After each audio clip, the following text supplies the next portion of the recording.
Mina uurisin enda magistritöös õpetaja kuvandit meedias. Õpetaja ameti väärtustamine on ühiskonnas üks prioriteetsemaid teemasid. Ja selleks, et õpetajaid jaguks koolidesse ka aastate pärast, tuleb tõsta ameti mainet ja staatust. Välja töötatud programmid ja toetused pole aga probleemi lahendanud. Õpetaja amet on õpilaste seas ebaatraktiivne valik ja ka õpetajad ise viitavad läbi aastate enda negatiivsele kuvandile meedias. Meedia on oluline fookus, kuna selle mõju on hüppeliselt kasvanud ja selle märkimisväärne roll just kuvandi loomisel ja inimeste väärtushinnangute tekkimisel. Uurimisprobleem tuleneski asjaolust, et uuritud on õpetajate kuvandit ühiskonnas, sealhulgas õpetajate enda ja õpilaste hulgas, kuid tähelepanuta on jäänud, kuidas igapäevaselt kasutatav meedia õpetajad ja nende ametit kuvab. Töö eesmärk oli anda ülevaade ja analüüsida Eesti õpetaja kuvandit meedias 3 aasta jooksul 2 suurema uudisteportaalide näitel.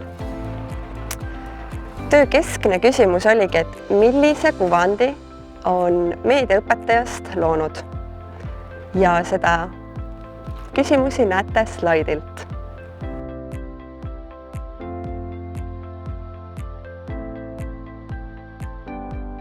Uurimismeetoditena kasutasin kvantitatiivset ja kvalitatiivset sisuanalüüsi, kus esimene andis ülevaate artiklite arvulistest näitajatest ja sagedusest ja teine võimaldas artikleid analüüsida sügavuti, tuginedes teksti sisule ja tähendusele. Olulisemateks tulemusteks pean, et hoolimata õpetajate etteheidetest nende negatiivsele kuvandile, kujutab tegelikkuses meedia õpetajad ja nende ametit tasakaalustatult ja positiivselt. Ja kajastused on ka 3 aasta lõikes muutunud positiivsemaks. Võib järeldada, et õpetajad tunnetavad enda kuvandit meedias negatiivsemalt kui teised sihtrühmad või kui tegelikkuses meedia neid kujutab, just nagu nad tunnetasid ka enda ameti mainet kriitilisemalt kui teised sihtrühmad.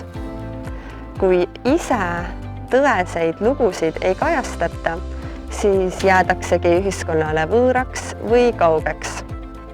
Seega soovitan kõikidel õpetajatel kõnelda enda ametist positiivselt ja uhkusega ja kajastada seda ka meediaväljaannetes, sest tegelikkuses ei ole meedia kitsi jagama neid positiivseid lugusid ega tunnustust ka ülejäänud ühiskonnaga.